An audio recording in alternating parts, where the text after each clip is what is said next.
Good morning, good afternoon, good evening, ladies and gentlemen, boys and girls. Welcome to Emergency Management Associates. We're coming to you from the Area Command, 392 miles west of Kitty Hawk Beach, North Carolina. We want to welcome everybody here to our program tonight. We're going to be talking about earthquakes in the Pacific Northwest primarily, and also in Southern California. Yesterday we had some earthquakes that we need to talk about and discuss, because what has happened is going to continue to happen.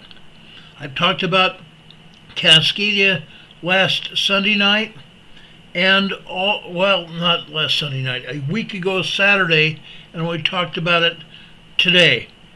We're going to continue to talk about it. It's very much something we need to discuss and keep on the forefront, because what is happening in the Pacific Northwest and in Southern California is going to continue to happen. I want to emphasize that. It's going to continue to happen. Before we get into that, and we're also going to talk about some fires here in North and South Carolina as well. I've got quite a few people that have asked about whether we are safe here or not. I'm going to cover that also tonight. Before we get started on this, okay, I want to go over here and talk about earthquakes around the globe. Let's bring up the USGS map here. Okay? I want to bring you up to speed on what is going on here.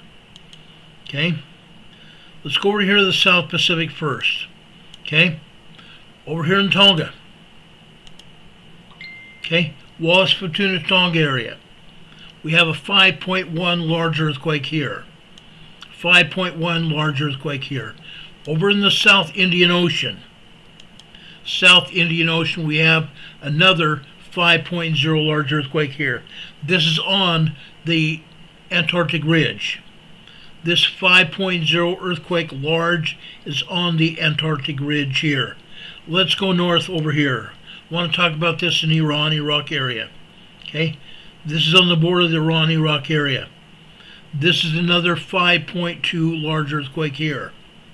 5.2 large earthquake here. Over in the Gulf of Oman, 4.4 moderate earthquake here, 10 kilometers deep. This one in Iraq area is also 10 kilometers deep. Over in Africa, Ethiopia area, we continue to have earthquakes hit here. This is a 4.5 earthquake. This earthquake here is 6.5 kilometers deep. Basically 4 miles deep. Okay? Let's go over the Turkey-Syria border region here. Okay? This is a 4.4 actually in Iran. Northwestern Iran here. 4.4, 16 kilometers deep here. Okay? Let's go over here. Okay? This is Tajikistan, north of Afghanistan. This is a 4.2 moderate earthquake here, 120 kilometers deep. 120 kilometers deep. Okay? Over here in Myanmar. Okay? A 4.5 earthquake here, and this is just barely off the coast of Myanmar. Well, this is on the coast of Myanmar, but just barely off the coast of India. Or I'm not saying India, Myanmar. Okay? It's off the shore of Myanmar, over here near Phra, Myanmar. Okay? Used to be called Burma. Now, I'm totally disgusted, as you guys can know, as I have mentioned this before. Okay? Totally disgusted. We have 28 earthquakes here in the Indonesia area. 28 earthquakes here. Okay? They're showing only a couple, three earthquakes here. We have a 3.9, 4.0 earthquake here in the east of Java area. 3.9 Telawang, Indonesia. A 4.7. This is in Tambolaka, Indonesia. 4.7, and this other 3.9 here. We go north here to north central Indonesia here.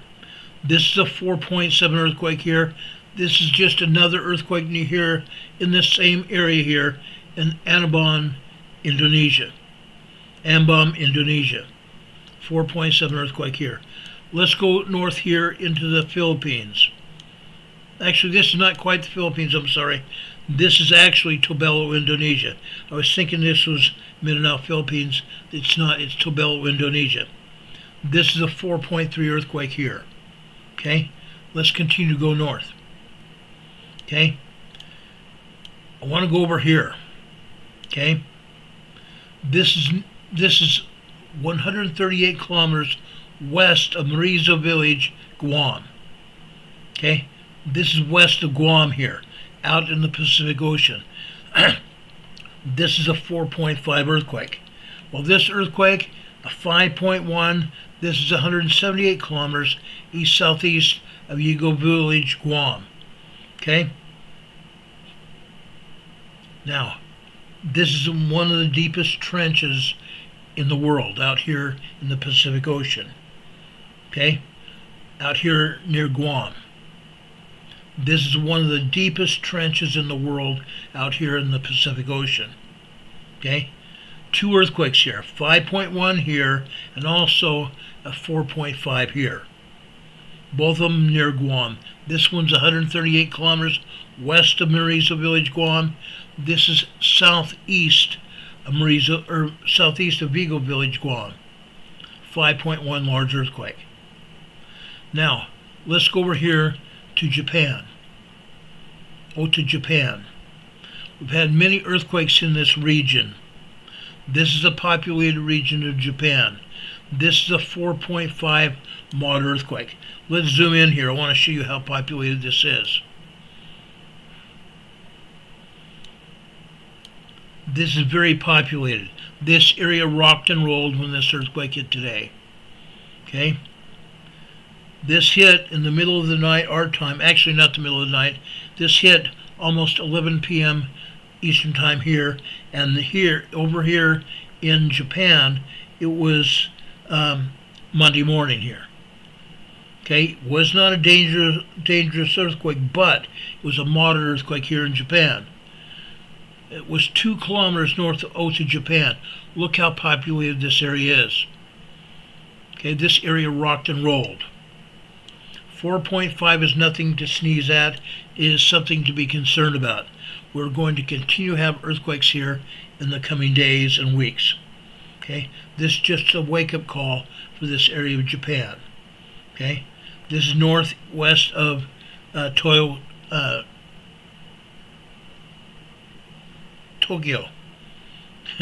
I don't know why I was thinking of Toyota, but it's Tokyo. Okay, 4.5 here in Ota, Japan. It's not the only earthquakes here, it's only the earthquakes the USBS wants to talk about. Going over here to Kamchatka Peninsula, the southern part of Kamchatka Peninsula off the coast, we have another 4.4 moderate earthquake here, 35 kilometers deep. Now look where this is. This earthquake is on this deep trench coming out of Japan. Okay? It's going to go up here to the Aleutian Island Fault Zone. It's going to continue over here eastbound on the Aleutian Island Fault Zone into Alaska. Now, let's look at some earthquakes here in Alaska. First, northwestern Alaska here. Dog Mine, Alaska. This is the 3rd earthquake here in the past 30 days. This is a 2.5 minor earthquake here in Dog Mine, Alaska. This is 6 miles deep. 6 miles deep. Let's go over here to northern Alaska here. This is over here in the Arctic Circle. The Arctic Circle of Alaska. This is near Arctic Village, Alaska. Actually, it's northwest of Arctic Village, Alaska. 1.7 tremor here. Further north. This is a 1.8 near Prudhoe Bay. Southeast of Prudhoe Bay. 1.8 tremor here. Prudhoe Bay is over here along the north coast of Alaska, where the oil and gas rigs are here pumping out oil out of Alaska. Okay? Very profitable area of oil here in Alaska. Now there are more earthquakes here in southwestern Alaska here, and we have some updates here. Okay? We have some updates. There is a volcano northwest of Anchorage. the Spur volcano. It is showing signs of immediate unrest, meaning we very may well have a volcanic eruption at Spur volcano in the coming days or weeks. I don't expect it to be much more than that, but days and weeks till Spur volcano erupts. South of there right here. Okay, we have Mount Redoubt volcano that has been steaming. Mount Redoubt volcano also has had earthquakes here in this region.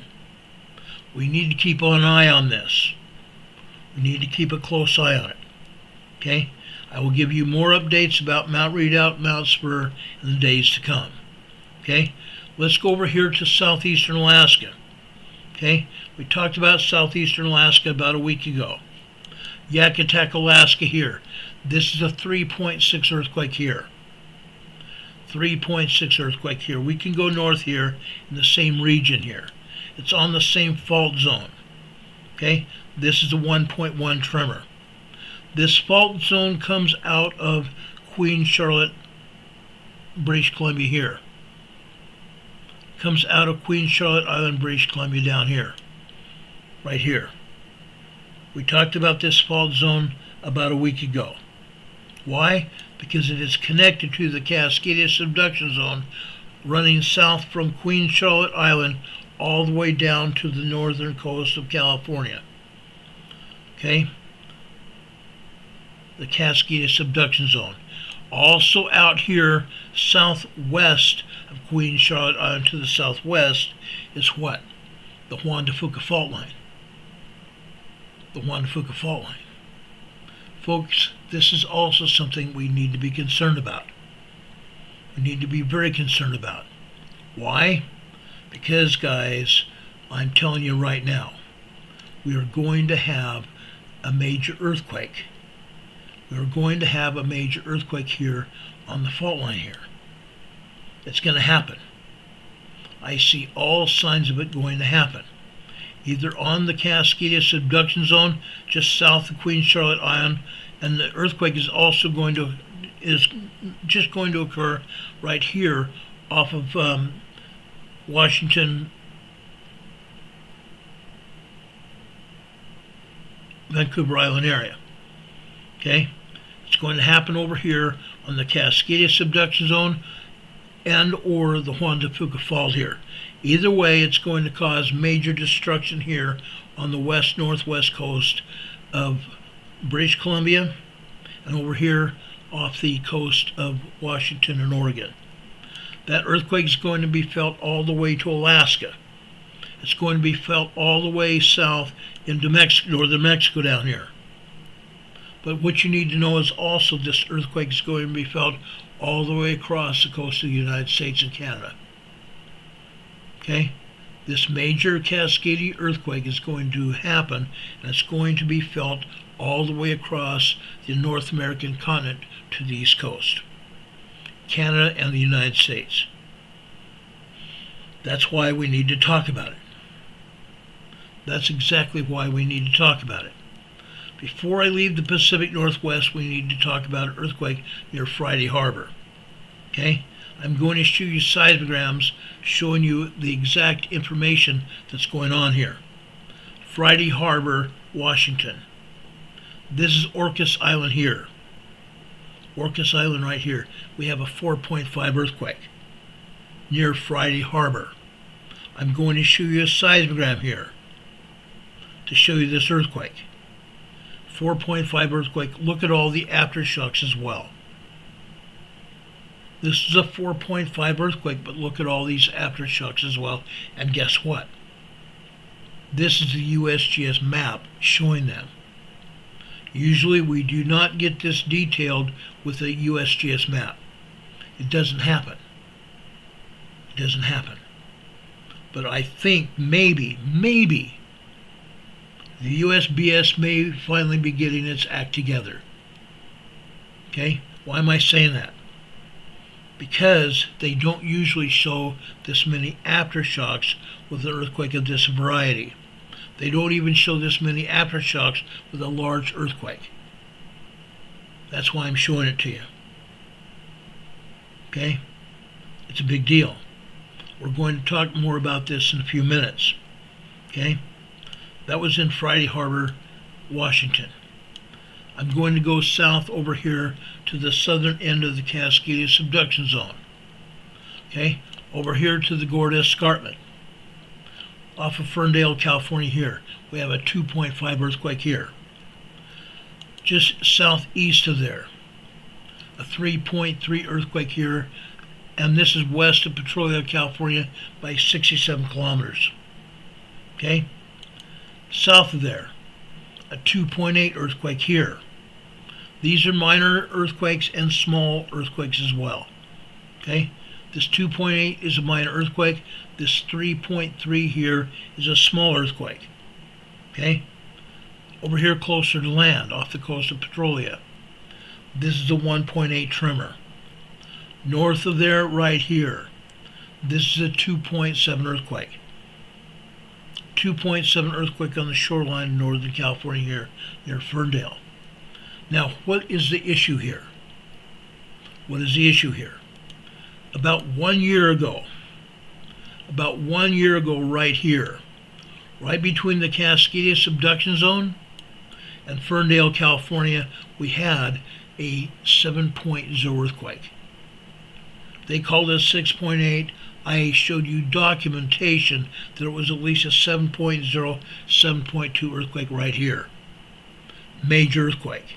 It caused all kinds of damage around Ferndale, all kinds of damage around Petrolia, and all kinds of damage further inland.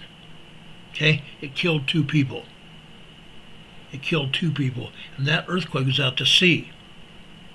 That 7.2 was out to sea. And yet it still killed 2 people and caused a lot of damage on land.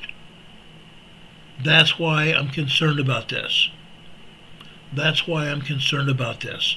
We need to pay attention to what's going on around us. Those of you that live here in Northern California near the coastline, you need to be very concerned about what's going on. And we will continue to report on this as much information as we possibly can find. Okay? I feel it's in everybody's best interest that we explain to you what's going on. Further east over here on the Mendocino Fault Zone, Hayfork, California, we have a 2.6 earthquake. We've had numerous earthquakes out here in Hayfork, California in the past several months. Most of them have also been minor earthquakes such as this 2.6 here. Okay? That's Northern California. Now we've also had some earthquakes here in Southern California as well. Now they're not going to show this many earthquakes here on the map, but I'm going to explain to you where the earthquakes have been here in Southern California, mostly in Los Angeles. Mostly in Los Angeles. I'm first going to go over here, Marina del Rey, California. Now I am going to show you a seismogram from Marina del Rey, Playa del Rey area here in just a couple of minutes. This is the 1.6 tremor here in Marina del Rey, California. I will have a seismogram to show you in a minute. Let's go over here to North Hollywood. North Hollywood, California. Okay? Now this is a biggie. This is the biggie. It came out as near Glendale, California. Glendale, California is just east of Hollywood. Okay? Folks, this is a 3.9, 4.0 earthquake. A 3.9, 4.0 earthquake here, just 1 mile east-southeast of northern Hollywood. Look at all the aftershocks from that earthquake. Look at all the aftershocks from that earthquake. This 3.9, 4.0 was felt. Felt all over Los Angeles. Literally.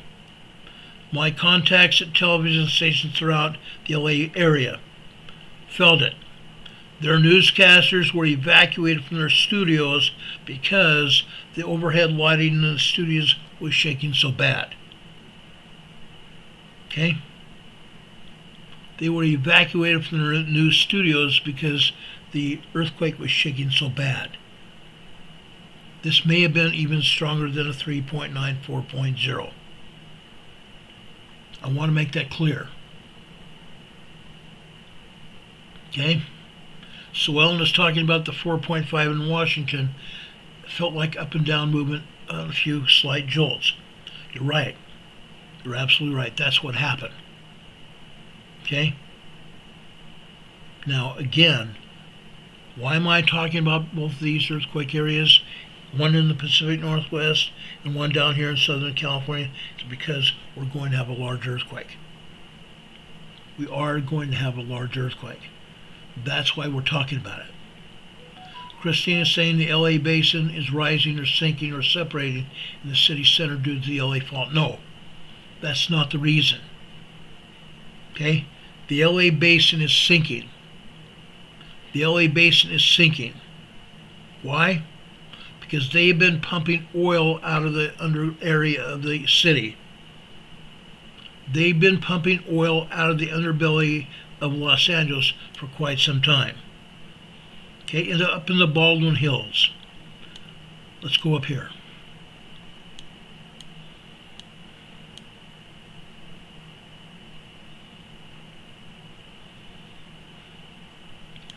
Gosh, where's the Baldwin Hills here?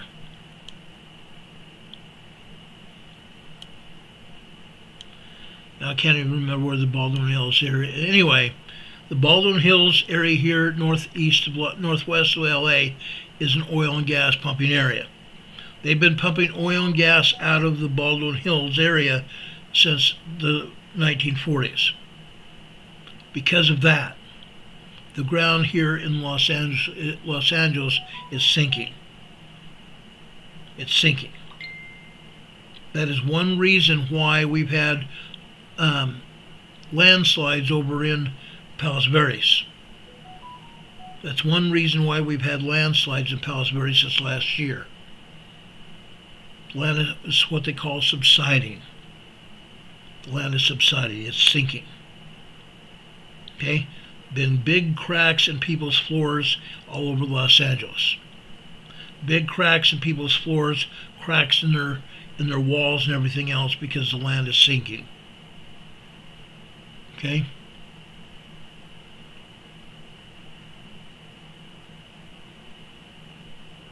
It's crazy. Linda Davis says earthquake in Ferndale off the coast of Ferndale, California. That earthquake is off the coast of Ferndale, California. Okay? But this earthquake in Hollywood yesterday needs to be talked about. In a few minutes, I'm going to talk to you about earthquakes all over Southern California, and I'm going to show you seismograms, the computer readouts from the earthquake. Okay? Now again, they're not showing any of the earthquakes that are going on. They're hardly showing any of the earthquakes whatsoever in Los Angeles area, or anywhere else for that matter. USGS will very rarely ever show you exactly what's going on. Okay? Now, let's go over up to northern Pacific Northwest here, and let's look at that first, and then we'll come back down here to Southern California. I want to be thorough. I want to explain everything that's going on because you deserve it. You deserve to know what's happening. Okay? Let's go over here to Northern California first.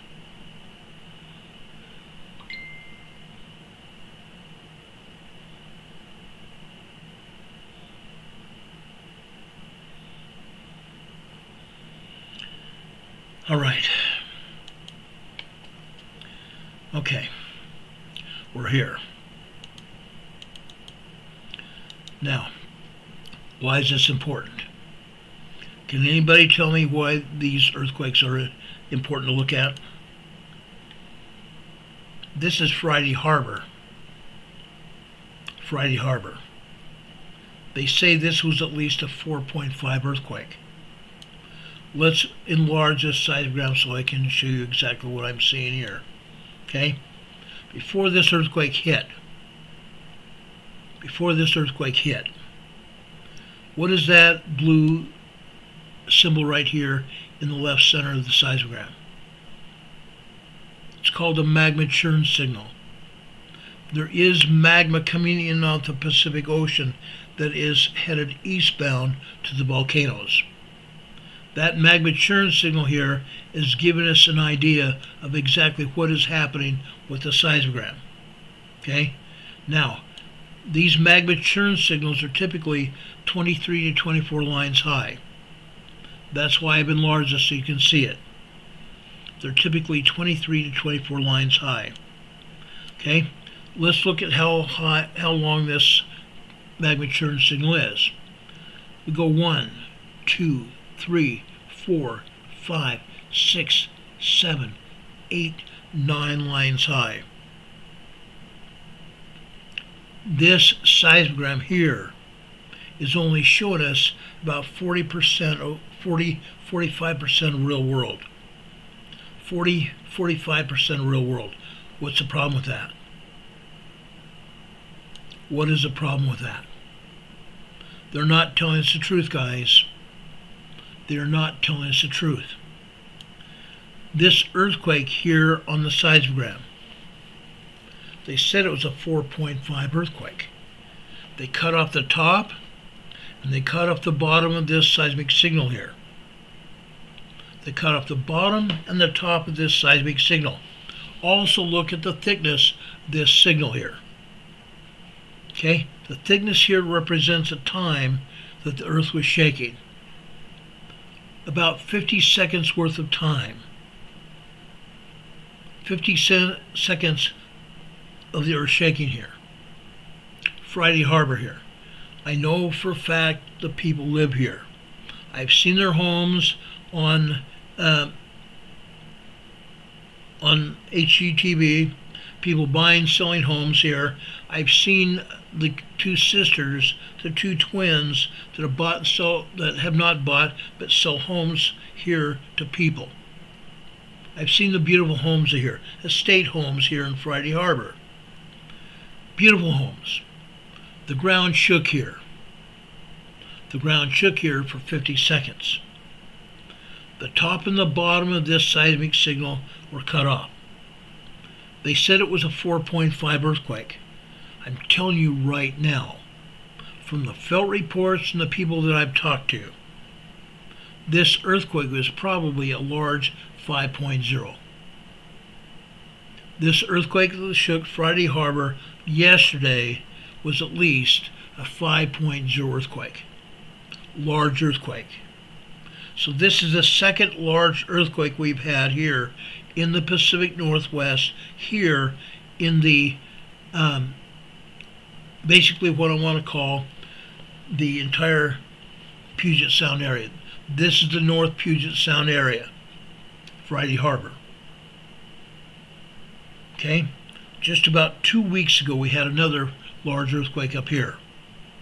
This is the second one. The second large earthquake in 2 weeks.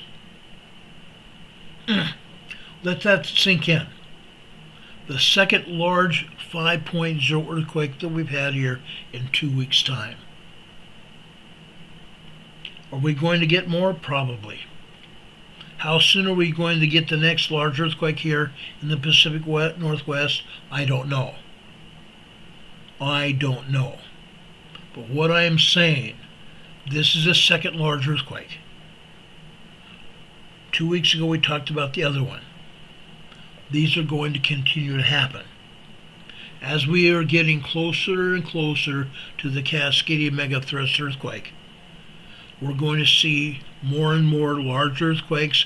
We're going to see more and more 4.0, 4.9 moderate earthquakes, more small and minor earthquakes as well. We need to keep our eye on the ball. We need to keep our eye on the ball. Location, Guerrero, Mexico, class light, magnitude 4.1, 26 minutes ago. A 4.1 earthquake hit Guerrero, Mexico a few minutes ago. They call them light earthquakes. There's nothing light about a 4.0, 4.9 earthquake. These are moderate earthquakes causing some damage, and they can cause shaking, as you can see on this particular seismogram that lasted 50 seconds. 50 seconds worth of shaking here. That's quite a bit of shaking. Okay? Now I want to go and show you some other seismograms here. I'm going to go over to Bow, Washington. Edison Elementary School in Bow, Washington, B-O-W, Washington. Look at this, guys. Okay, now Bow, Washington is further east from Friday Harbor. So we're still seeing this earthquake at Friday Harbor. However, we're only seeing it as a smaller earthquake because it's this location of the seismograph is further away. That's the only reason this earthquake is so small here. Again, remember, it was at least a 4.5, 5.0 earthquake. But why am I showing this to you? Look at the other earthquakes on this seismogram. Look at the other two earthquakes down here to the bottom of the seismogram. 0, 9, 15 hours on this red line here. Over on the left-hand side, the red line represents 9:15 in the morning. We come over here to the right, okay? All of a sudden, instead of being 9:15 on the left-hand side, we add 9 more minutes. 9:24 a.m. 9:24 a.m. we had a 3.0 earthquake. Then we move further to the right. Okay? 9 minutes later. Actually, 6 minutes later. We had another 3.0 earthquake here.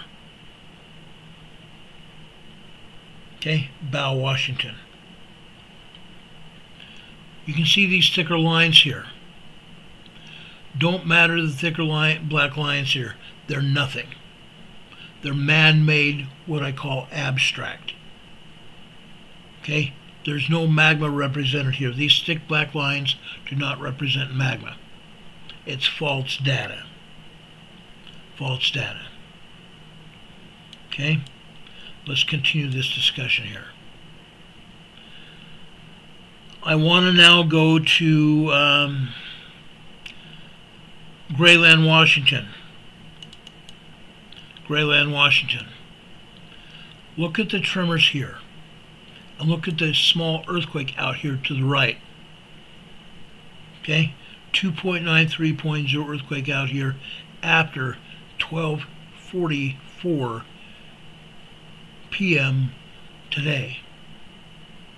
2.93.0 earthquake here. We have some minor earthquakes and tremors here to the left. Okay? This is again Grayland, Washington.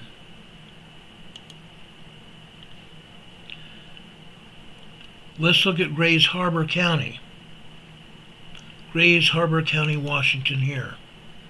Okay? Again, we're looking at the Friday Harbor earthquake here. Friday Harbor earthquake from Grays Harbor, Washington. Okay? Again, this is further away from the earthquake. Further away from the earthquake epicenter. So we're not totally seeing the full magnitude of the earthquake here. However, look out to the right of the primary wave. Look out to the right of the primary wave. The National Weather Service has issued a special weather statement. Okay, in a few minutes I'm going to talk about the fires here in North and South Carolina. The National Weather Service just issued another weather warning about North and South Carolina. I'll discuss that with you in a few minutes. Be Real Beast just gave us a $10 super chat. Thanks for what you do. I want to thank Be Real Beast for that super chat. That means a lot. I'm going to give you an EMA sticker to your super chat. I'm also going to give you a thumbs up. That means a lot. Thank you for your super chat. I want to tell everybody here, if you want to help support this program, you can do so with super chats, or you can go right below this program here today into our program description. At the top of the program description, you can see where you can join and be a member of our EMA family here on YouTube. Right? Also below that, you can see our PayPal and our Venmo locations. You can help support this program to our Venmo and PayPal locations here. 3 different addresses, 2 at PayPal and 1 at Venmo. We'd appreciate your support greatly. You You can also send us a letter and or a card to our post office box, 104 North Green Street, box 105, Morganton, Morganton, North Carolina. Zip code here is 28655. Again, 104 North Green Street, 104 North Green Street, box 105, Morganton, North Carolina. Zip code here is 28655. We'd appreciate that very much. Okay? Now, guys, we need to be really real here. We need to be very, very real. These earthquakes are going on. These earthquakes are going on.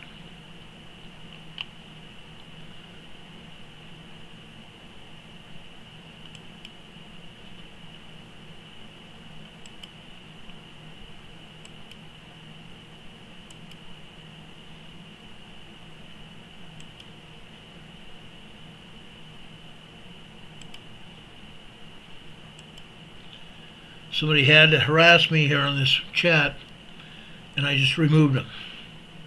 They won't be back. Okay? Now, I'm going to say something and I mean it. Okay? While I'm on the air, this is my house. While I am on the air, this is my house, my rules. Okay? No, I'm not begging for money. I'm not doing that.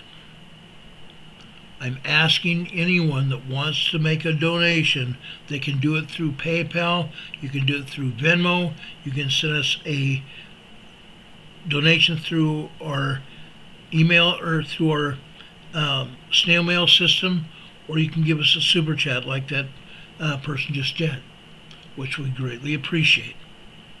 Now, I don't beg for money. If you want to go to other channels, you can see them begging for money. You can see them begging for money. Go here to our super chat and super chat us. I've seen it time and time again. I don't beg for money. I give you real information, and for that, I just ask you that you would help try to support this channel. That's all I ask. Okay? I don't beg for money. But again, my house, my rules. Okay? My mods are here also to help enforce our rules here on this channel. Now that throws a little bit of a damper here, and I'm sorry. But I also don't like people that denigrate me or any of the people here in our chat room. I won't tolerate it. You don't denigrate me, you don't denigrate anybody here in the chat, and you don't denigrate my mods. People here in my chat room and here on this channel are family members, and I want them to be respected. Okay? Please do that. I'd appreciate your support. Okay? Again, Grace Harbor here. We're seeing earthquakes happen here. We have tremors, and we're also showing this Friday Harbor earthquake here. Okay? Let's continue. I want to go further inland to Lincoln Mountain, Oregon. Lincoln Mountain, Oregon. This is south and east of the epicenter of this earthquake at Friday Harbor. Right here. Look at what's going on here. Look at what's going on here in Oregon. Look at all the tremors here. Look at all the tremors. Guys, I'm serious about this. Seismic energy, not just at the volcanoes, but everywhere else. Seismic energy is releasing all over the place. Okay? The PNSN, the Pacific Northwest Seismic Network, has a tremor map. But they're not showing these tremors either. The PNSN and the USGS are not showing these tremors or earthquakes. That's because they don't want anybody to know what's going on. They don't want anybody to know what's going on. That's why we're showing them. Again, we're going to have a major earthquake here in the Pacific Northwest. I'm just showing you evidence of what's going on. That there you can't find anywhere else but going here and doing your investigation and digging deeper to find the information. That's linked in Oregon. Let's go over to Orcas Island, Washington. Orcas Island, Washington. Here, this is a bit different, and it's further away from the epicenter of Friday Harbor. But we're still seeing the Friday Harbor earthquake. We're still seeing the Friday Harbor earthquake. Okay? It's showing one P wave here, and that's all. One P wave here, and that's all. Okay? Let's continue here. That was Orcas Island. I want to go over now to Pacific County, Washington. This is further south from Friday Harbor. But again, we're still seeing the Friday Harbor earthquake here. We're still seeing that Friday Harbor earthquake. But here in Pacific County, Washington, along the coastline, Washington, look at the tremors here. Constant tremors. Okay? You see each and every line here. In this case, it represents 20 minutes of time. Each and every horizontal line here represents 20 minutes of time here. Look how individual each line is. Okay? You're seeing vertical lines coming off each of those lines. Those vertical lines are tremors. In some cases, the lines are not differentiated by white between them. That means the tremors are large enough to completely overshadow any background. Overshadow any background. Okay? These are 1.3, 1.4 tremors, constant. Constant tremor activity here. Constant tremor activity here. Okay? That's what's going on here. Now, a couple weeks ago when I talked about earthquakes here, I showed a town where Marfugel went to talk to the people in town about the Cascadia earthquake. Nobody in town had even heard about the earthquake going to happen. Nobody in town had ever been told about the Cascadia earthquake. Nobody knew anything. Not firefighters, not police officers, nobody. No citizens knew about it. Marfugel went and talked to a few citizens. He talked to firefighters and police officers, and nobody had ever heard about it.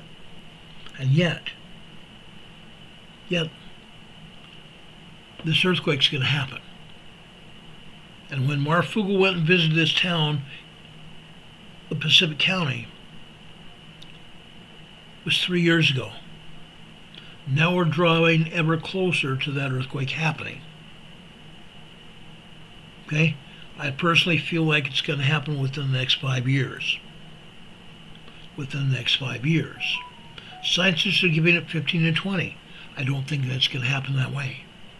We're seeing so much seismic activity here that I believe the Cascadia earthquake is going to happen within the next 5 years. Okay? I want everybody to know what's going to happen. Okay? Now, one of my dear friends here from Alberta, Canada, Arnold Smith says, "We are Christians first and follow God's Word and the teachings of Jesus Christ." We truly are. We truly are. That is the other reason I'm showing you what's going on. Prayers help. Prayers help. Prayers can save us from a lot of things. Prayers can help us save us from a lot of things, including death and destruction. Prayers help. Catherine Sigerson said here in the chat she thinks it will be sooner than 5 years, and that's a possibility. That's a possibility. Sometime within the next 5 years.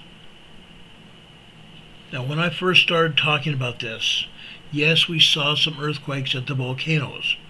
Yes, I gave you a lot of information all over Washington and Oregon, as I continue to do.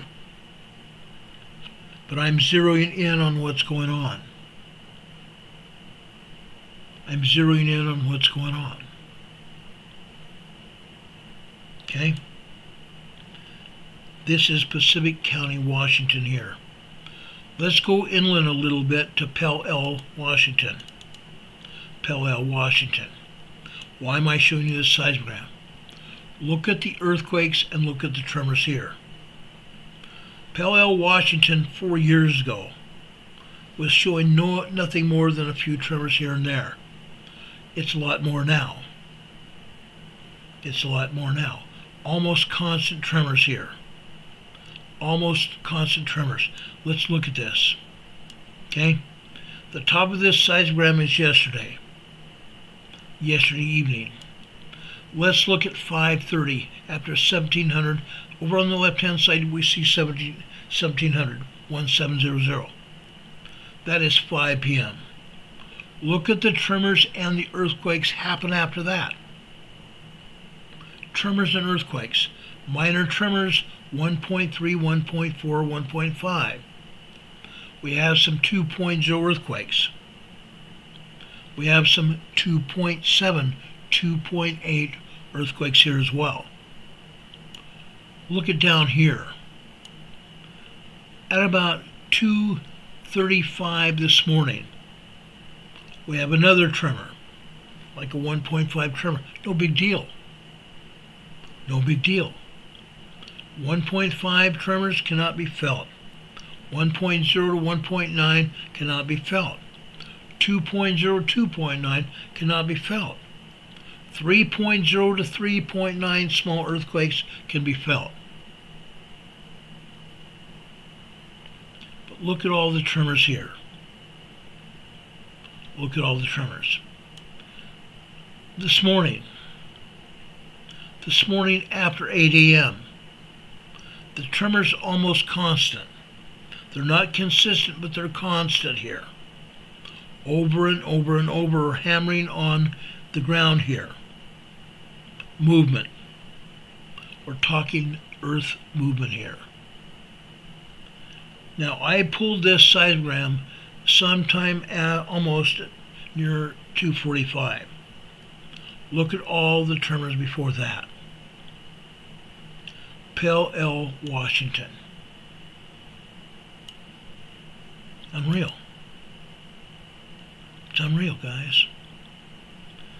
I want to go over now and show you Cedro-Woolley, Washington. Look at this. Okay? Again, we are seeing the Friday Harbor earthquake here as well. This is further away from Friday Harbor, so you're not seeing the full impact of this earthquake on the seismogram here. But look at the tremors here literally all day long. All morning long after 5 a.m. Not just because of the Friday Harbor earthquake. These tremors here don't have anything to do with the Friday Harbor earthquake. Okay? Richard Smith says the old eggshell is getting ready for some major shaking. I thought you were going to say shake and bake. Because, yeah, that's what's going to happen. Okay? Now, I want to go over closer to the shoreline near Tioga Law Enforcement Training Academy for Fish and Wildlife Service. Look at this. Location Bandasi, class light, magnitude 4.4, 8 minutes ago. Bandasi is down in the south east side of Indonesia, and it's just north of Australia. That's another moderate earthquake. Another moderate earthquake there. Again, I showed you the earthquakes that the USGS was seeing over in Indonesia. Very few. As you can hear by my earthquake monitor app here, we're getting hit right and left with earthquakes in Indonesia. But again, USGS will never show that. Never happened. Anyway, let's get back to this seismogram here. Look at all the tremors here. Look at all the tremors here. Okay? It's happening. This is the coastline of Washington. This is the coastline of Washington. USGS and the Pacific Northwest Seismic Network are not showing any of these at all. None. None. They're showing some tremors on the tremor map down in southern Oregon and over northern California. But they're not showing all these tremors along the coastline of Washington at all. They're not telling us anything. They're not telling us anything. That's why this program, Emergency Management Associates, is so important. The agencies are not going to tell you about this. We will be giving you a heads up if and when, I shouldn't say if, but when we start seeing seismic energy building here, so at least you'll get a heads up. At least you'll get a heads up. You'll be able to make those decisions that you need to do, to take actions that you need to save your life and the lives of your family. That's why this channel is important. We give you information, prepare this information to try to save the lives of you and your family. Okay? Again, this is the law enforcement unit for the Washington Department of Fish and Wildlife. It's called Tioga. Tioga. Now there's one other place I want to show you. Nakota, Washington. Look at all the tremors and earthquakes here. Look at all the tremors and earthquakes here. Let's go over here last night on this black line. This black line is after 1700, which is 5 p.m. See 17 over here on the left-hand side up in the top? That's 5 p.m. We come over here to the right center here. That right center is approximately 5:13 p.m. Pacific time. Okay? That's a 3.0 earthquake. That is a 3.0 earthquake. Why did USGS and the Pacific Northwest Seismic Network not post this on the map? Why? This is at least a 3.0 small earthquake. Why did they not post this here yesterday? It's at least a 3.0 earthquake. Look at all these other tremors here. And also look at these longer earthquakes here. There are 2.0, 2.2 earthquakes here this afternoon. This morning and this afternoon, I should say. Over on the left-hand side on the blue line, you see, well, actually, just above it, you see 10 a.m. The blue line here, just below that, is 10:30. We come over here to 10:36 this morning. 2.0, 2.2 earthquake. Okay? And even before that, on the blue line after 9:30 over on the left-hand side, and this is approximately 9:40 a.m. this morning. Another 2.0 earthquake. And we have a couple others as well. Folks, this is interesting. Interesting. Here along the coastline of Washington and Oregon, we're having tremors that they're not even showing. They don't want us to see what's going on. It's not just slow slip earthquakes, slow slip tremors. Okay? These earthquakes are gearing up for something larger.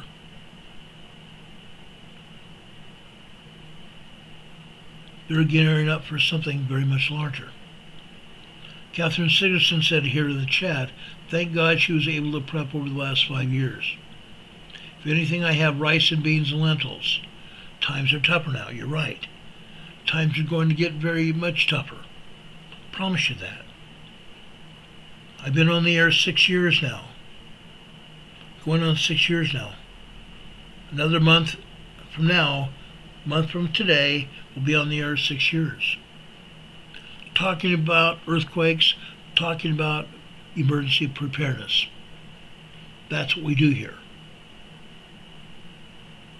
Catherine Sigerson said she got a gift of caribou meat the other day. Oh, what I would give. Oh, what I'd give for some caribou meat. Unreal. Does anybody have any questions about earthquakes here in the Pacific Northwest?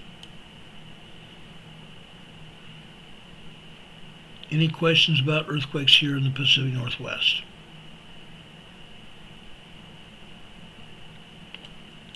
Okay, let's go to earthquakes in California. Earthquakes in California. Now, folks, we're going to go through this fairly fast. I want you to see what I'm seeing. I want you to know what's going on. This is off the coast of Los Angeles. This is the activity at Channel Island, California. Channel Island, California. Up until this year, I shouldn't say even that, up until like October, November, all we were seeing here were tremors. Look at the earthquakes now. Look at the earthquakes now. Okay?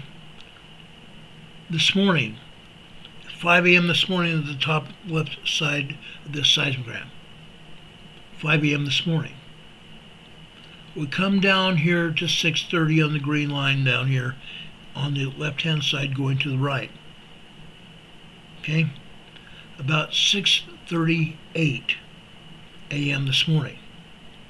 A 3.0 small earthquake hit Channel Island. Okay?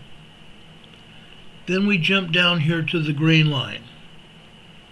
You see here on this green line here, after 8 a.m., 8:45 a.m. on the left-hand side. 8:45 a.m. on the left-hand side on the green line. Then we move here to the right.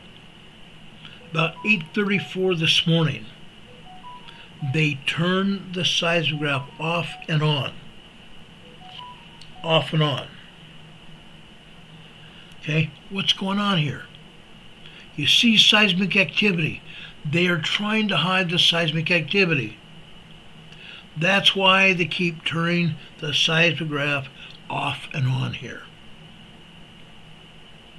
I believe we've had some 3.0 small activity here at Channel Island today. Okay, that activity started at approximately 8:50 a.m. this morning. Say 8:48, 8:50 this morning. And it continued for about 7 minutes. 3.0 activity. Look how the stylus popped up and down here. It's not just because the seismograph had been turned off and back on. These green lines are thicker lines.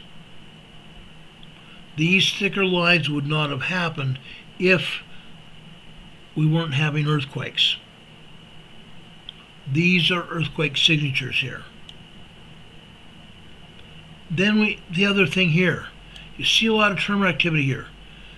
Side to side, top to bottom tremor activity. Constant, consistent tremor activity. Then we drop down here to 1:45 this afternoon on the left-hand side on the green line. We come over 3 minutes later at 1:48 this afternoon. A 3.0 earthquake here. A 3.0 earthquake here at Channel Island here. It's defined. They tried to hide it this morning. But this afternoon, this is a 3.0 earthquake defined. They didn't try to hide that. Folks, this is a fine line here. A fine line. Like I said, up until recently, all that we were getting were tremors here on Channel Island. Now we are seeing full-blown earthquakes. By full-blown earthquakes, 3.0 and large earthquakes. Yes, 3.0 is a small earthquake, a felt earthquake. Anybody living or staying over here on Channel Island felt that quake.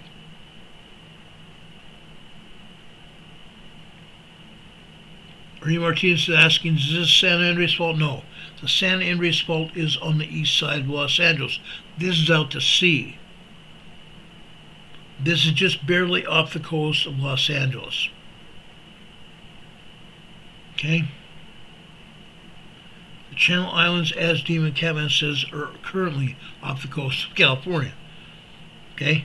But it's important to understand. The seismic energy is hitting all over the area. Hitting up and down the coastline. East to west, north to south. It's hitting. It's hitting.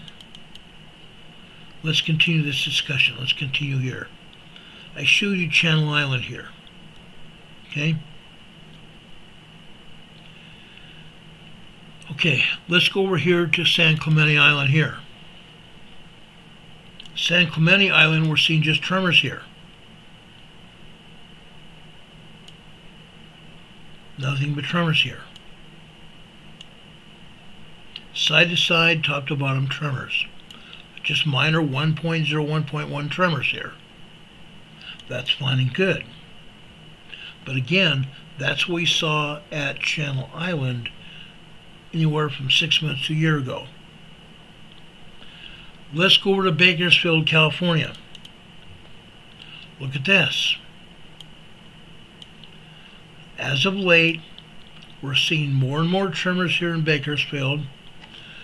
Up until a year ago, the tremors were occasional, very much occasional. Here we're seeing some microquakes at the top. Then the seismic energy begins to strengthen. We see some larger tremors. We see small tremors here.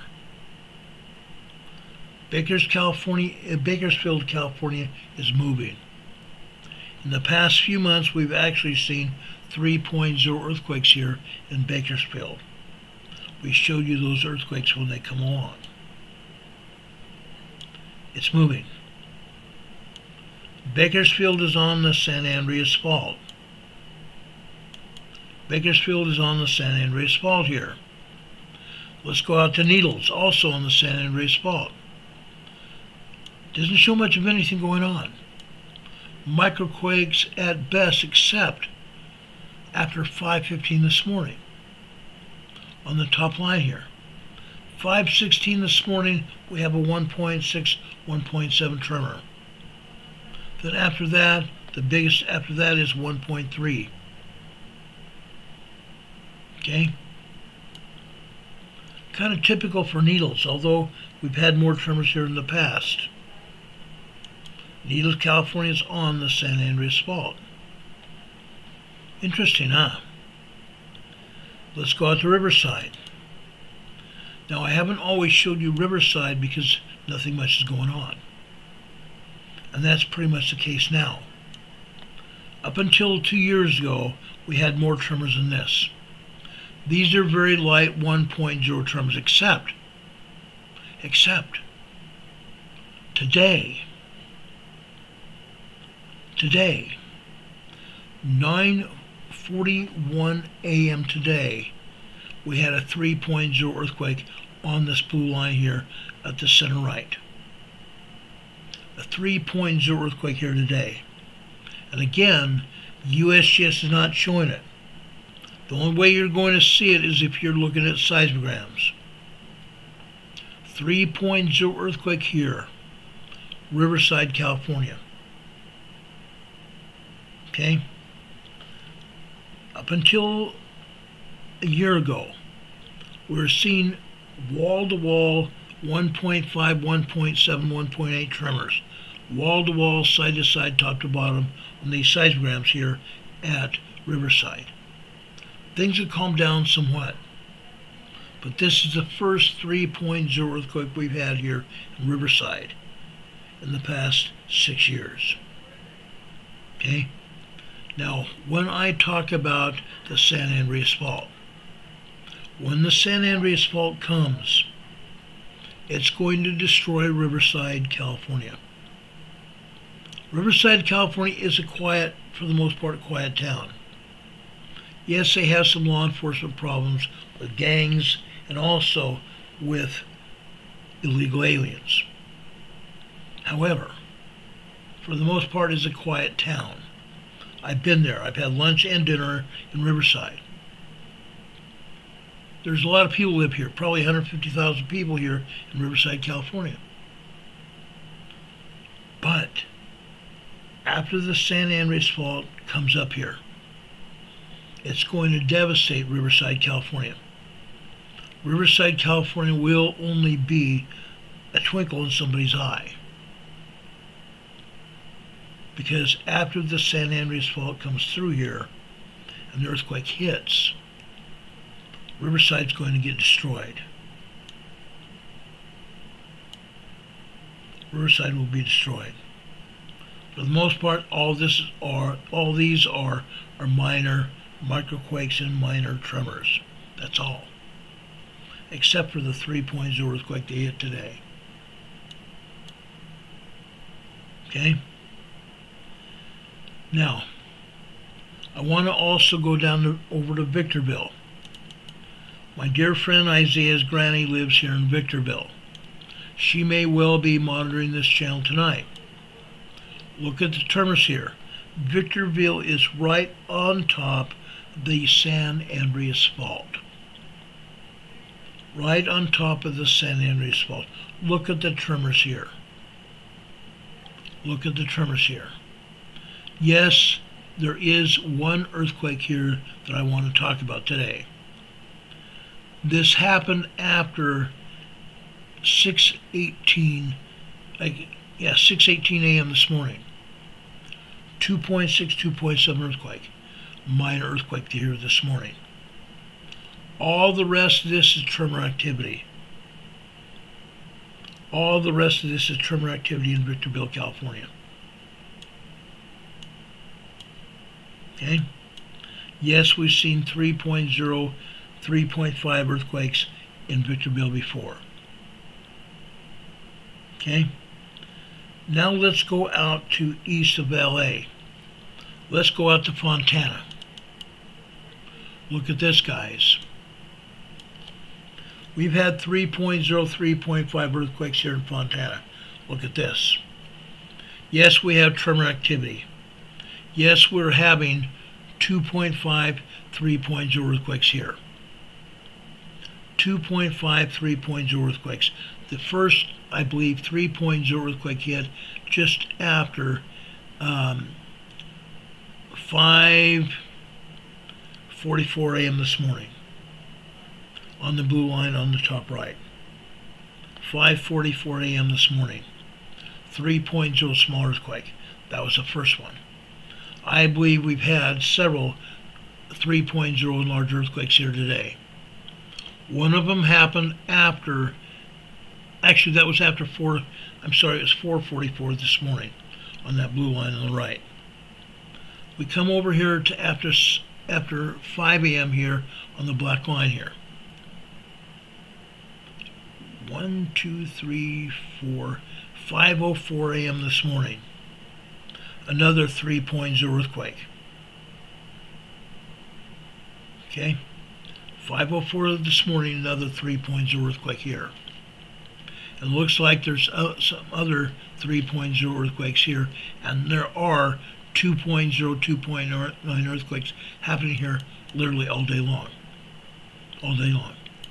Look at the bottom seismogram, bottom line of the seismogram here on the green line. This green line starts over here at 3:45 on the bottom line on the left. Okay? We have 2.0 earthquakes on the line above that, on the blue line, just after 1:32, probably another 3.0 earthquake. But the green line here is showing 2.0. Yes, they're showing tremors too, but they're showing 2.0 to 2.5, 2.8 earthquakes here. And yes, I believe we've had numerous 3.0 small earthquakes here. Fontana, California. Fontana is just west of the San Andreas Fault. Just about 8 miles west of the San Andreas Fault. Okay? Up until a year ago, all we had were tremors here in Fontana. Just light tremors here in Fontana. Now we are having full-blown earthquakes here.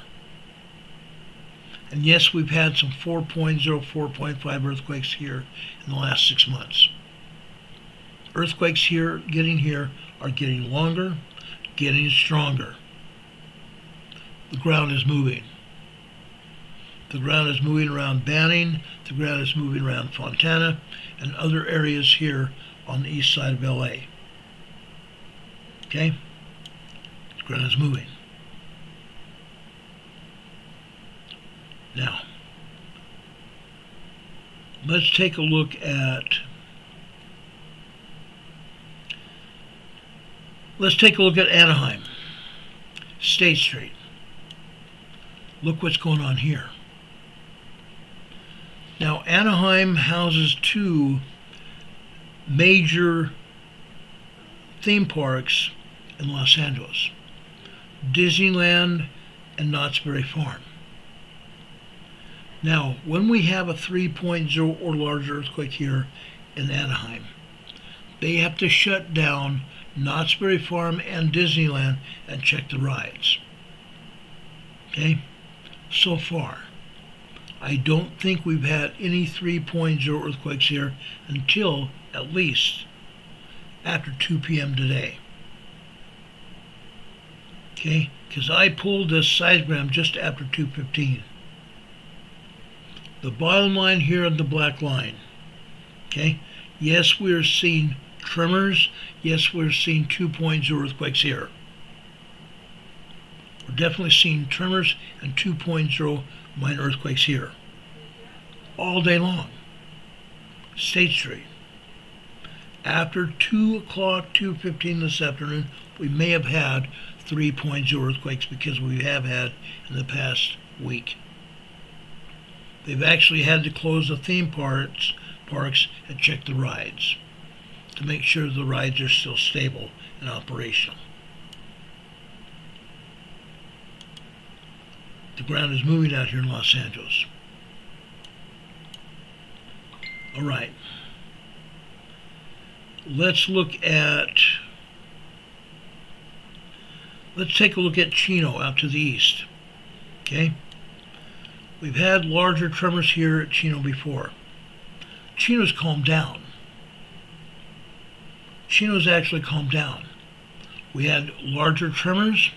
We've had minor earthquakes, 2.0, 2.5, all the time out here up until about 2 months ago. Things have drastically calmed down here in Chino. Don't know why, but they have. Okay? That's Chino, California.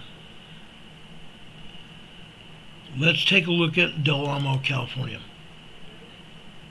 Look at this.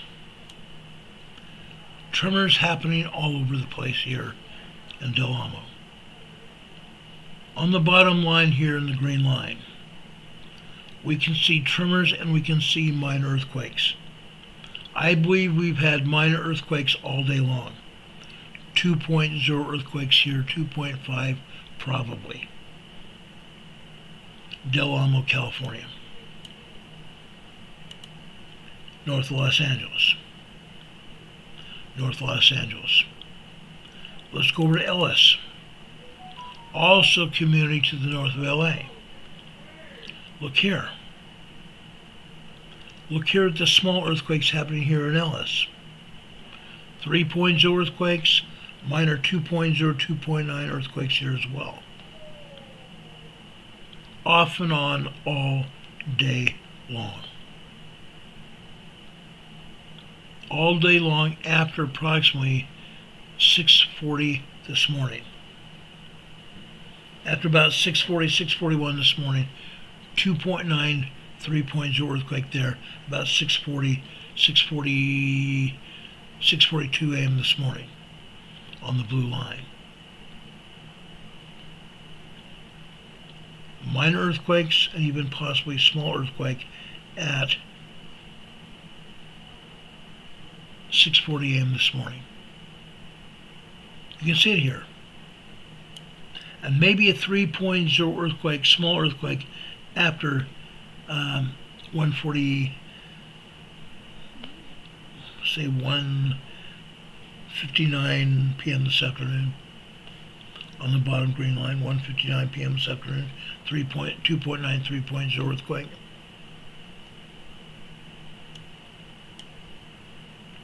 Seismic energy is happening. Ellis, California. Let's go over to downtown Los Angeles at the LA City County building. This seismograph is housed at the Emergency Operations Center in the basement of this building. All we're seeing here are minor tremors. Very minor tremors, 1.0, 1.1 tremors here in downtown LA. Last week we had some minor earthquakes here in Los Angeles. Minor earthquakes here in downtown Los Angeles. As I said, things are happening.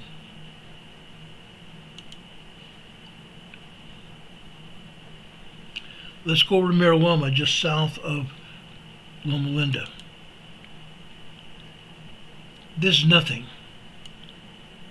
These are just minor tremors here. These are just minor tremors. I think the largest is probably 1.8, 1.9 tremor. Now at Mira Loma here, this is interesting because we've had full-blown 3.0, 3.5 earthquakes here at Mira Loma and Loma Linda. Loma Linda is home of the medical center at Loma Linda University. Unreal. But so far we've had no firm earthquakes here today.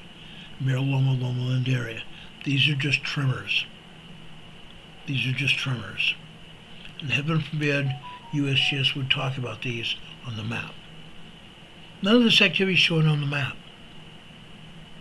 None of it. They have erased the earthquake over in North Hollywood from yesterday. Erased the damages. Heaven forbid we see it. Okay? I want to go over to North Hollywood. First I want to show you North Hollywood last night. Look at this. The top of this was Saturday night going in actually the top of this is Sunday morning through Sunday afternoon. The earthquake that happened here in North Hollywood happened last night. They turned off the seismogram. They turned off the seismogram after 4 p.m. yesterday and did not turn it back on until 4 a.m. this morning. Between 4 p.m. yesterday and 4 a.m. this morning, we had a 4.5 earthquake in North Hollywood. This was yesterday's seismogram. Let me show you today's seismogram here. Look at this. The zigzag lines here at the top of this seismogram don't mean anything. They're garbage abstract. But look at the earthquakes here this afternoon.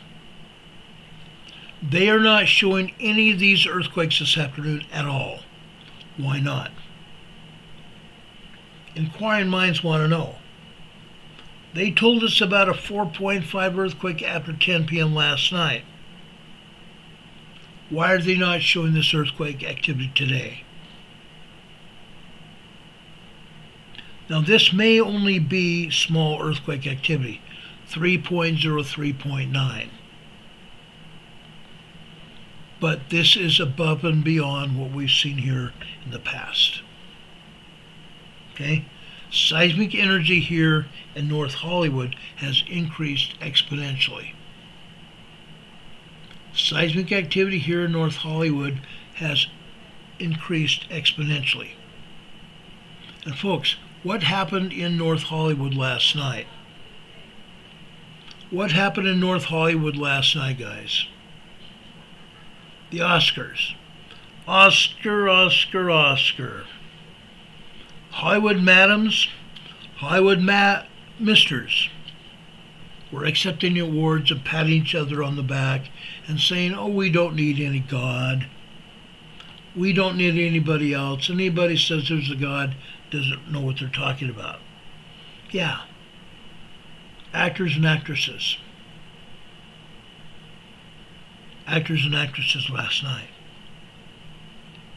Then they got the heck woken up when they were at Oscar after parties.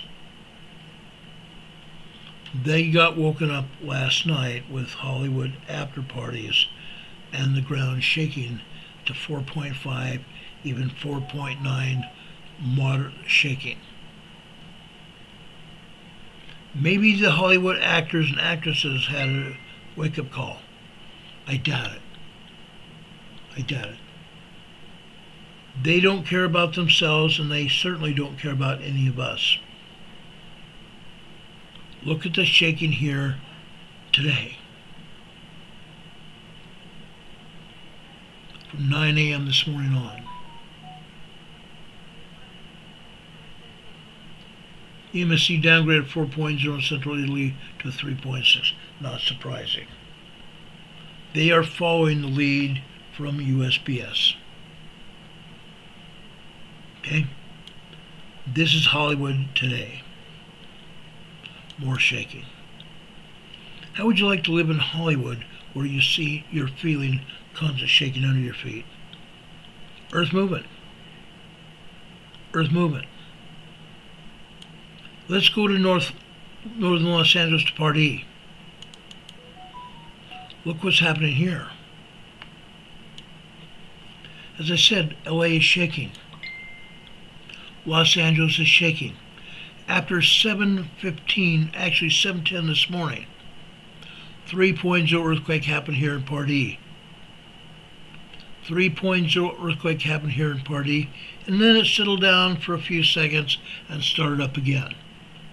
The seismic signal here lasted nearly 3 minutes. 3 minutes. Then, what happened after 1:45 this afternoon? On the green line here in the bottom left, 1:44 this afternoon. Actually, 1:59 this afternoon. On the green line in the bottom left, bottom right. It continued on the bottom left after 1 p.m. So from 12:50, actually, it started about 12:58, and it continued to 101 and 30 seconds. About 3 minutes of shaking. Started off with tremors, and then it got to be 2.8, 2.9 earthquake. Minor earthquake. Okay? 12:59, 1 p.m., 101, and it continued about 101 and 30 seconds with 2.0 earthquake activity. Bunch of tremors here, huh? We have earthquakes and tremors happening here. Part E, California. Northern Los Angeles. Northern Los Angeles. How about Moore Park? Good old Moore Park, California. Look at this. This is all tremor activity. All tremor activity except for, I believe, about 11:01 a.m. this morning on the black line. I believe that may have been a 2.8, 2.9 earthquake. But all the rest of this is tremor activity. Almost constant tremor activity after 5 a.m. this morning. Moore Park, California. Yes, we've seen more activity at Moore Park before.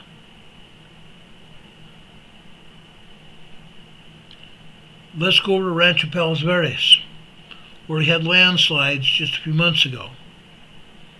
I spoke of the land subsiding because the oil and gas that's been pumped out from underneath the ground all over Los Angeles.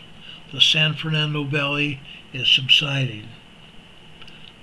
Palos Verdes subsiding. Folks, this is Palos Verdes today. We have some minor tremors. Minor tremors, possibly landslides today. Landslide will cause one of these tremors easily. Okay? Let's continue here.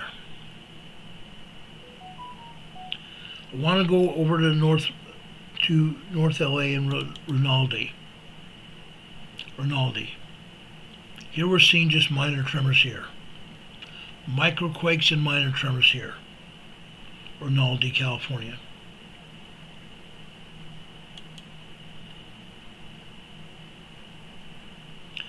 How about Rio Hondo?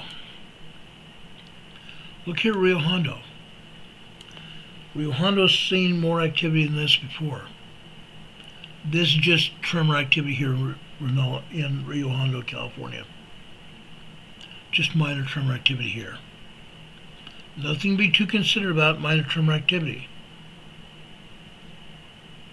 Fascinating nonetheless. Again, we've had more activity than this before here. It's quite a down sum. It's quite a down sum. Don't expect it to last very long. Let's go back over towards Los Angeles, over near Santa Monica. Over near Santa Monica, I'm sorry. That was University. Well, let's go back here. Let's keep it here for just a second. This is University of California. Tremor activity here. Last week we had 1 or 2 minor earthquakes here. Just tremor activity here at the University of Southern California in Los Angeles. Okay. Okay. Santa Monica Field. This is a regional airport north of Los Angeles and Santa Monica. Tremor activity. Yes, we had an increase in tremor activity after 10 this morning. Between, say, 10 and noon this morning, we had a minor increase in tremor activity. Okay? Let's keep moving here.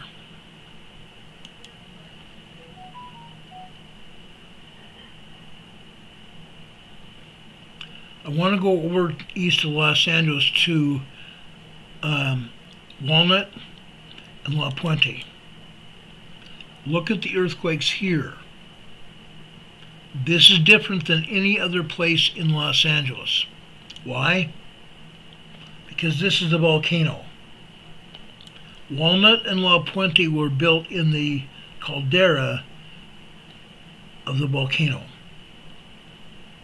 There is a great big huge lava sheet where the lava hardened after the last eruption. They built Walnut and La Puente in the caldera of the volcano. Look what's happening now. We're seeing earthquakes here in Walnut, La Puente every day here. This isn't just today. We've seen earthquakes just like this every day. For the most part, these are small earthquakes. Small earthquakes, 3.0, 3.5, and occasionally a 4.0 moderate earthquake. But this is constant. This is constant. When we've talked about volcanoes in the past, we have said that all the volcanoes worldwide are recharging. All the volcanoes worldwide are recharging. Walnut La Puente is just an example of that happening. Okay? You don't see this activity anywhere else in Los Angeles except right here. Walnut La Puente is a volcanic caldera, and we're seeing earthquakes like this. How would you like to work in Walnut La Puente, where the ground's always shaking? Maybe you're seeing the car bouncing up and down while you're sitting in it, or while you're sitting at a restaurant, watching your table shake and move around you, or watching your car bounce up and down. Walnut La Puente is a place to do that, because this is happening. These are earthquakes here in La Puente, Walnut, California area. Any questions about that?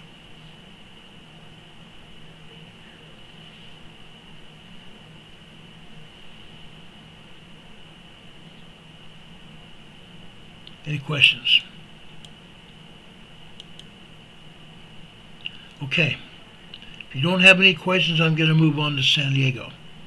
Then we're going to go east into the Imperial Valley of California. Southern California is moving.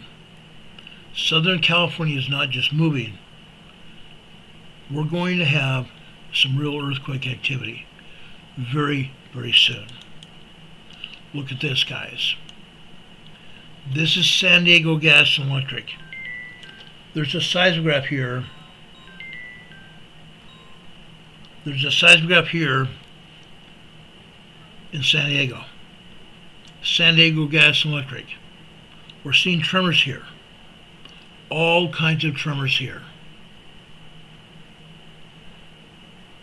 Okay? Michael Kearney is asking, why would they build their homes in a caldera? Because the builders, the developers were telling the people, oh, there's nothing going to happen. Nothing going to happen. And maybe when they're building some of these homes, nothing was happening. There are golf courses all over this area. I've shown you pictures of this area. Rolling hills. Rolling hills. In and around the caldera. Fascinating. Fascinating, to say the very least. Here in San Diego, guys, a fault zone coming out of Los Angeles from the Newport Inglewood Fault. It's called the Rose Canyon Fault. The Rose Canyon Fault leaves Los Angeles and goes down the coast of LA, San Diego, and turns inland around Encinitas, California, North San Diego County. It continues south here in San Diego, going right underneath where this seismograph is. Goes out into the city of San Diego and out into San Diego Bay, the Rose Canyon Fault. The Rose Canyon Fault is capable of a 6.5, 7.5 earthquake. When I was in San Diego, the authorities told me, oh, there's not going to be any more than a 6.0, 6.5 earthquake. Really? Really? Because when I was in San Diego, I lived in North San Diego County first in Vista, California. We had a 5.8 earthquake in Vista, California, approximately 1981-82. Unreal. A 5.8, 5.9 earthquake. Later in Lakeside, California, we had one earthquake in the middle of a week, about 4 p.m. on a weekday, and then another one that happened at 7 a.m. in the morning on a Sunday. Guess what? It threw me out of bed. Threw me up in the air and sideways. I landed on the floor right beside my bed, just below a plate glass window. I looked up that morning. I saw the glass in the window move like the ocean water. I realized that was not a good place to be. So I got up, rolled across the bed, grabbed my pants, threw my pants and shirt on, and I slipped my feet in my shoes and left for the door to my bedroom. The room was still shaking. Pieces of the ceiling were coming off the ceiling, landing on my carpet. I realized I didn't want to be caught in the center of my home and crushed by the apartment above me. So I went to the front door. I went to the front door and stood in the doorway because that's where we were told to go. I realized that something else was going on. As I opened that door and saw pieces of concrete falling from my neighbor's concrete landing above me, I realized that wasn't a good place either. Because if my apartment collapsed, I would be crushed by the building material above me, including the concrete landing. So I ran out into the courtyard. The ground was still shaking. By now, probably a minute or two had passed. The ground continued shaking. We had a 5.8, 5.9 earthquake that morning, on a Sunday morning. We had 3 earthquakes that were 5.8, 5.9 earthquakes in San Diego County when I lived there. We didn't see any of those earthquakes till about 1981-82. Between 1981-82 time period going out into the 90s, I saw 3 mid-range 5 to 6 earthquakes, 5.5 to 6.0 earthquakes in San Diego County. Unreal. And yes, they did some damage. They did some damage. I've talked about that in the past here. But today, city of San Diego, downtown San Diego for the most part. This seismogram is coming from a seismograph located in the SCG&E building east of San Diego City, Mission Valley, San Diego. What you see here is tremors, all kinds of tremors. Now, I checked other seismographs in San Diego, and they basically had nothing. So now I'm going out to the Imperial Valley. I want to show you what's going on. The Imperial Valley has seismographs all over the valley. We have a dear friend of our EMA family. His name is Juanito, and his family live in El Centro. Let me show you a seismogram from El Centro, right here. Now, folks, as you can see, we are having many 3.0, 3.4, possibly even 4.0 earthquakes here in the Imperial Valley every day. Many every day.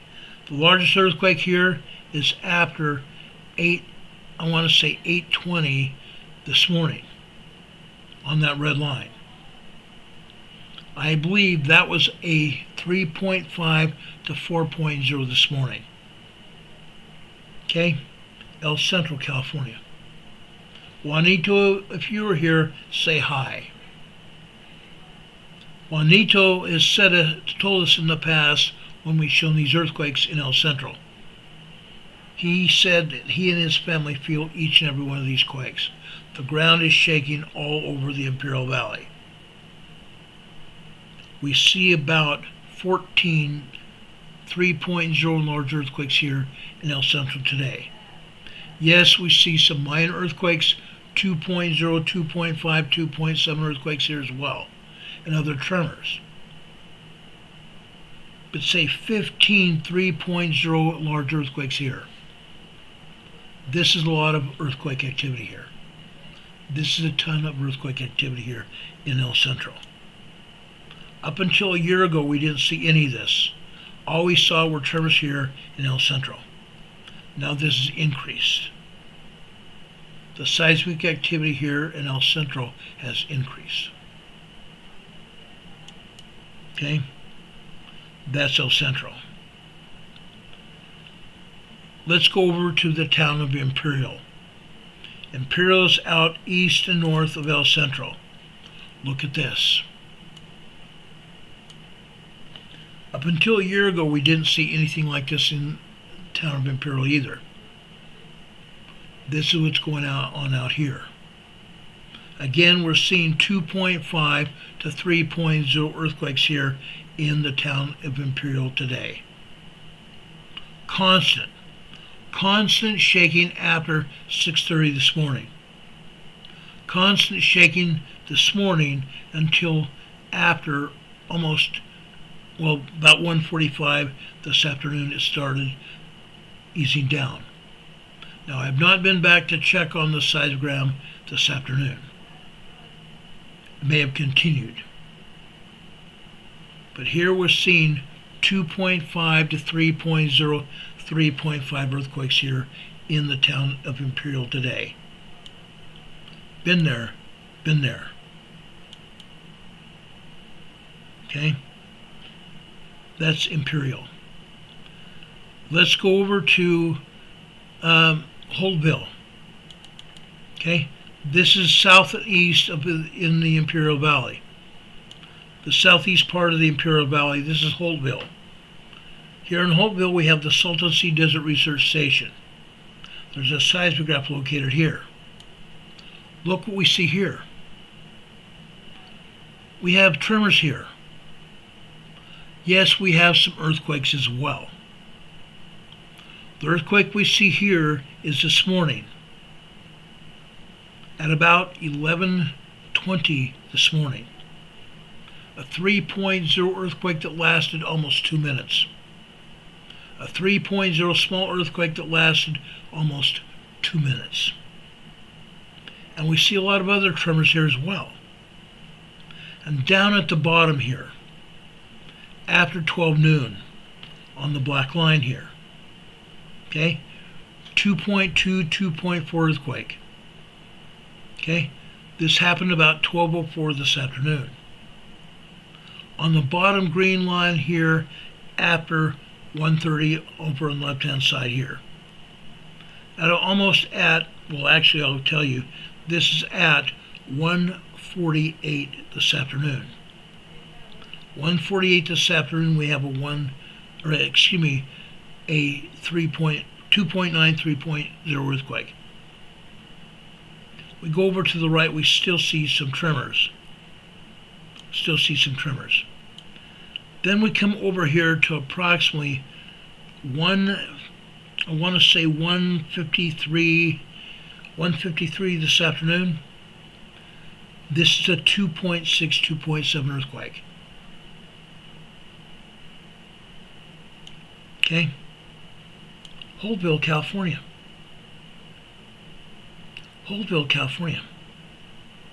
Interesting. The ground is shaking out here. The ground is shaking here in the Imperial Valley. Now let's go over to the southwestern side of the Salton Sea, Westmoreland, California. All we see here are tremors. Tremors in Westmoreland. Guess what, folks? There's a lot more than that.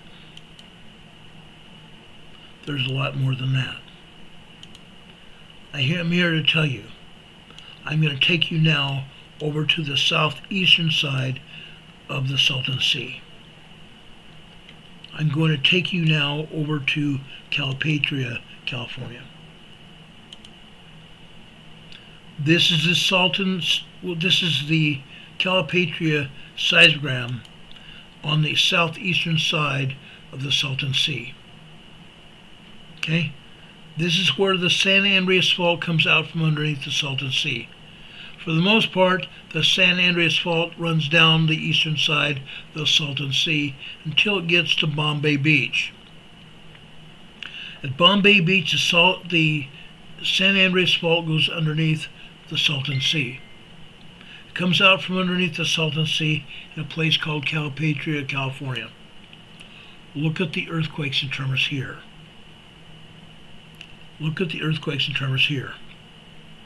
The top part of this seismogram here starts at 2 o'clock yesterday afternoon. You can see the first full line after 2:30, 14:30. These are tremors. Most of these tremors are caused by magma going into the Salton Butte volcano. magma going into the Salton Butte volcano, and the Salton Butte volcano is just west of Calipatria. Just west of Calipatria. Then, after approximately 2000 hours, 2000 hours here is 8 p.m. At approximately 8:30 p.m., we see actually 8:31 p.m., we see one tremor. It's like a 1.6, 1.7 tremor. Then it dies off. We hardly see anything after that. Hardly see anything after that. Yes, we see some tiny tremor activity trying to make its way. Okay? We see midnight here. We see 4 a.m. here. Tiny tremor activity. Then all of a sudden after 5 a.m., the tremor activity turns into minor tremors and full-blown 2.0, 2.3, 2.4 earthquakes. Why? Why did it happen? Because a seismologist came over here and turned up the seismogram. Turned up the seismograph. About 8 p.m. last night, they turned the seismograph down. So any activity that we see here is activity that was strong enough to make it through the electronic turndown. The USGS does this all the time. They turn down the seismographs so they don't have to report activity after the turndown until they want to report activity. We used to see anywhere from 75 to 150 earthquakes here at Calipatria every day. Then about 6 or 7 months ago, they turned down the seismograph at about 8 p.m. They don't turn it up again until 4 or 5 o'clock in the morning. And that's when we start seeing activity again. In this case, about 5:40 this morning, 2.3 earthquake. 2.3 earthquake, you see a red line running through it. The red line is made by the computer to get the acknowledgement from the seismologist, hey, something happened. The red line is done by a computer to get the attention of the seismologist, hey, we have an earthquake here. Yes, it's a 2.2, 2.3 earthquake. But again, we've had stronger earthquakes than that. I believe they've turned down the activity at Calipatria again today. We usually see probably about 20 to 50 2.0, 2.5, 2.8 earthquakes here every day here after 5 a.m. in the morning. They turned down the seismograph here, guys. They turned down the seismograph. The Imperial Valley is moving. The Imperial Valley is moving, guys. The Imperial Valley is moving. Now, I want to tell you something else. Let me take down this seismogram here. Okay? The Imperial Valley is moving. On the south side of the Imperial Valley, on the south side of the Imperial Valley, we have the Mexican border. On the other side of the border, we have Mexicali. Mexicali, Mexico. Northern Mexico. Sunday morning, we had a 2.2, 2.5 earthquake that hit around Mexicali in a province called Guadalupe, Victoria. Guadalupe, Victoria. The same place where in 2010, on April 3rd, about 7 a.m. in the morning, we had a 7.0, 7.1 earthquake that shook all of Southern California. This past Sunday morning, yesterday morning, at about 7 a.m. 2.2, 2.5 earthquake at the border again. Guadalupe, Victoria, Mexico. Is it going to happen again? Probably. Probably. Are we going to see another April 3rd earthquake like we had in 2010? I hope not. I hope not. But I'm going to tell you right now, it could very well happen. It could very well happen.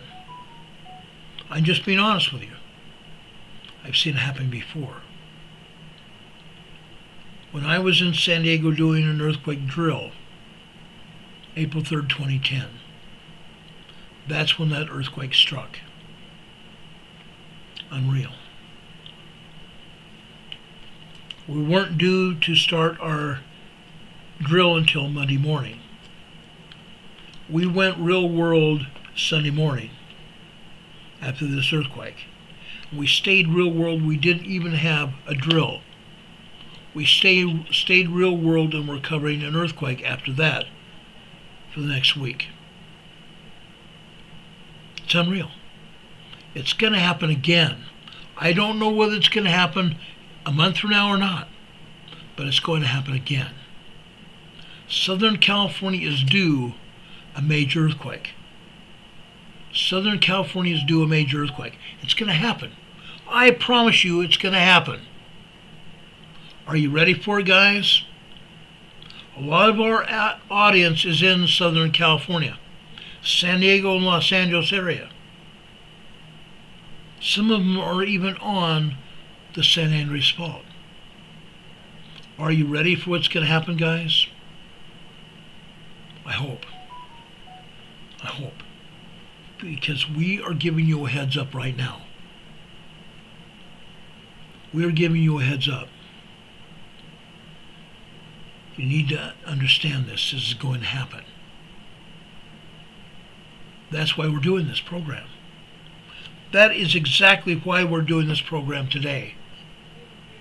It's going to happen.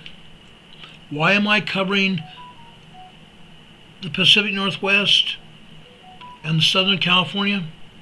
Because of the earthquakes in the Pacific Northwest, what happened in Northern Hollywood during the nighttime last night, and the earthquakes in San Diego, Imperial Valley today, last night, yesterday morning. The whole area is moving.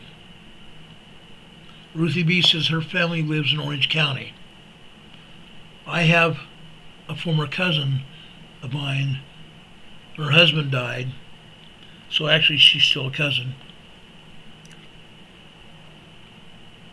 Lives in Orange County. In Hemet. I have a lot of friends there. I have a lot of friends. And yet Hemet is moving. The town of Hemet is moving. Do you guys have any questions about the Pacific Northwest or Southern California? Because I have a few more things to talk about here.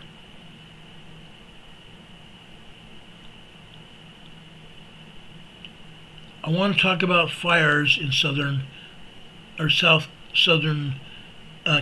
Carolina and North Carolina. There's a special weather statement that came out while I was on this program. Another dry day was expected today, and it's going to continue to tomorrow. Minimum relative humidity is 20 to 25%, which is basically low humidity. Winds are expected to be light and temperatures still on the cool side of normal. It got up to about 62 degrees today. Dry vegetation due to lack of recent rainfall, combined with dry air, low humidity, once again result in increased wildfire danger in northeast Georgia, upstate South Carolina, and western North Carolina, and all the upstate part of South Carolina. An outdoor burning ban. An outdoor burning ban from South Carolina Forestry Commission remains in effect. A state forester's burning ban prohibits all outdoor burning, including yard debris, prescribed burning, and campfires in all the unincorporated areas of the state, including the national and state parks. The burning ban will be in effect until further notice. Let's talk about Polk County, North Carolina. Southern North Carolina. The latest from Polk County Emergency Communications on the brush fire in Tryon, North Carolina. More appropriate numbers were updated overnight by North Carolina Forest Service. They estimate currently the fire in Tryon, North Carolina is 481 acres with 30% containment. 481 acres with 30% containment. The fire spread from 400 acres over 2 days, now up to 481 acres. 4 days with no containment. Now on the third day we have 30% containment. Crews are starting back burn operations soon and reinforcing fire lines.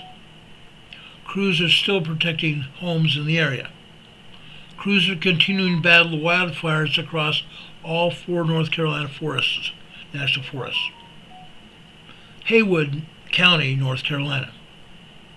The U.S. Forest Service is responding to multiple wildfires across all 4 national forests in North Carolina. Unreasonably warm weather and low humidity have heightened fire risks. Careless debris burning remains the leading cause of these fires. Residents and visitors are urged to check burn bans and fire restrictions. Check burn bans and fire restrictions. You need to do that immediately. You need to do this immediately, if not sooner.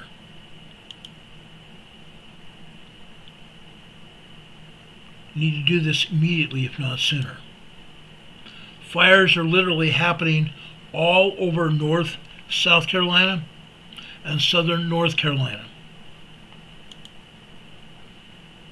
Be aware of it. Firefighters are constructing new containment lines, reinforcing existing ones, conducting aerial reconnaissance and airdrops from helicopters and planes, using mechanized equipment on the ground to help manage heavy fuel loads, partly due to Hurricane Helene. Hurricane Helene last September dumped a lot of water, and now we have a lot of undergrowth that's burning now. The U.S. Forest Service said red flag warnings persist, bringing in gusty winds, relatively low humidity, dry fuels, and shifting winds. As of yesterday morning, Sunday morning, firefighters have been working to contain the fires throughout the following forests and districts: Nantahala National Forest, McClure Road Fire, Tusquety Ranger District, Cherokee County, 20 acres on fire located 6 miles southwest along US 64. The Pisgah National Forest that I've driven through. Hicks Cemetery Fire, Appalachian Ranger District, Haywood County.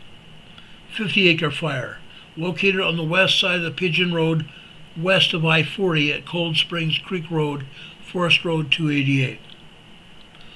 Harry Road National Forest, UWHARRIE National Forest. Falls Dam, 300-acre fire, Montgomery County, located south of Art Lily Campground, north of the Yadkin River Dam overlook.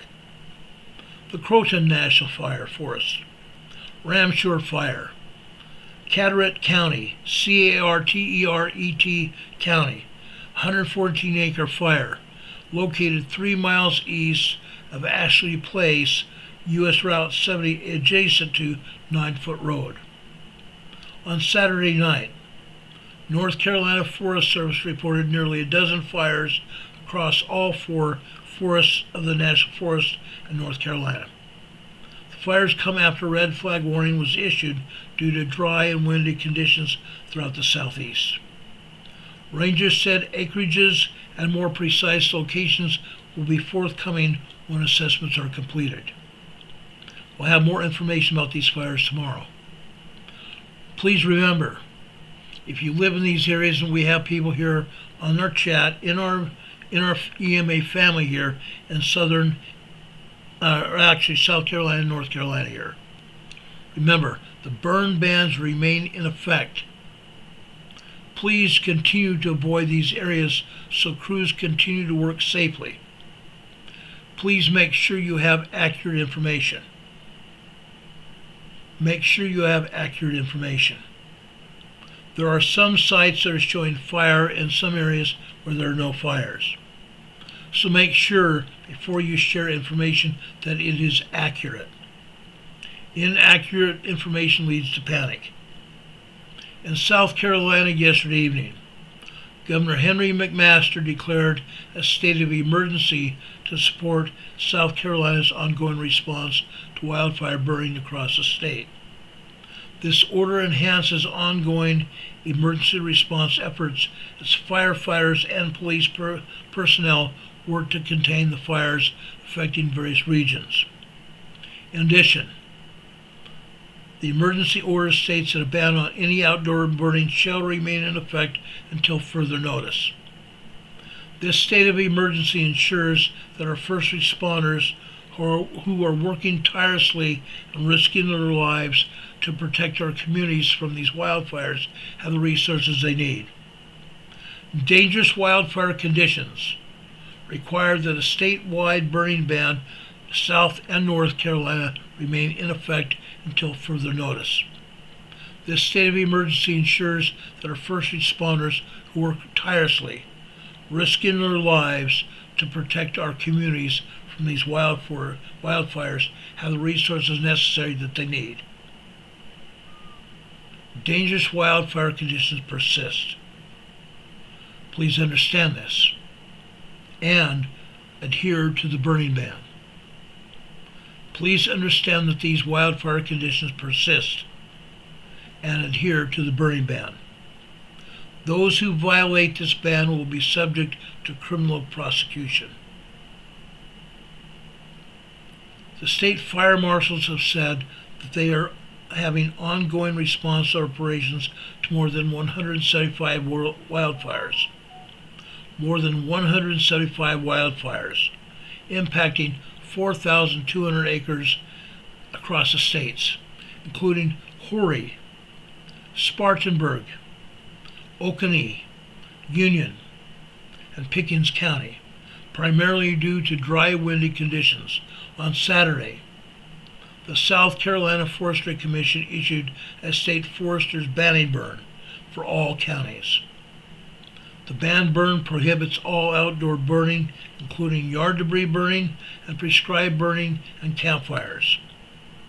While the majority of the current wildfire activity is concentrated in the PD region, the rest of the state is experiencing a dramatic uptick in wildfires, straining the capacity of Forestry Commission firefighters and local emergency response personnel to respond. Darrell Jones from the Forest Protection Chief for the South Carolina Forest Commission is saying, "Do not burn. You will be prosecuted."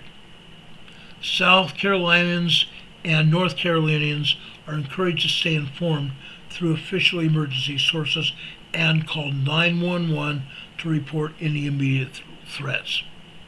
Again, you're being encouraged to stay informed through official emergency sources and call 911 to report any immediate threats. Again, those who violate this ban will be subject to criminal prosecution. That's according to the state fire marshals. Do we have any questions? I was asked to pass this on. Renee Steppe, who also lives here with me in North Carolina, says there was a small fire in Spindale, North Carolina Saturday night. Her sister-in-law drove by it. Be careful, guys. These wildfires are persisting and they're going to get worse throughout this coming spring and summer. Please be careful with what you do and where you go. Any questions? Any questions? Okay, if you don't have any questions, I want to give you a short devotional here. This devotional comes from a friend of mine. His name is Jim Urban from just outside Denver, Colorado. He's a realtor and a very dear friend of mine. He's a strong Christian man. Let's talk about the harmonious dance of life's lapse. The harmonious dance of life's lapse. In the grand theater of life, we often find ourselves playing various roles, each with its own script, its own stage, and its own audience. We trudge through stages, some filled with youthful exuberance, some marked by challenges, while others echo with the wisdom of lived experiences. These stages, or as I like to call them, laps, are not just chronological phases, but profound shifts in our understanding, our priorities, and our pursuits. Now, as we go through the rest of this week, I'm going to invite you on a journey that spans the vast landscape of survival, stability, and success and significance, and the most sacred dimensions of existence. This is my story. But in its echoes, you might find fragments of your own. From the invaluable lessons that my father instilled in me about business and success to the divine calling that nudged me towards this life of sacred significance. Sacred significance. Each lap has been an adventure, learning experience, and most importantly, a step closer to understand God's plan for us. God's grand plan. Yet amidst the spiritual realizations and the professional milestones, there have been challenges, there have been setbacks, and moments of introspection. As Mary Kay once remarked, quote, "A setback is a step up for a comeback. A setback is a setup for a comeback," unquote. Indeed, every challenge paved the way for a resurgence. Every setback became a stepping stone, and every moment of doubt led to stronger conviction. Now, I'm not just recounting laps of my life, but I'm asking all of you, and I'm giving all of you an invitation, a call to introspect for yourselves in your life, to understand that professional pursuits and sacred beliefs are not worlds apart. Professional pursuits and sacred beliefs are not worlds apart.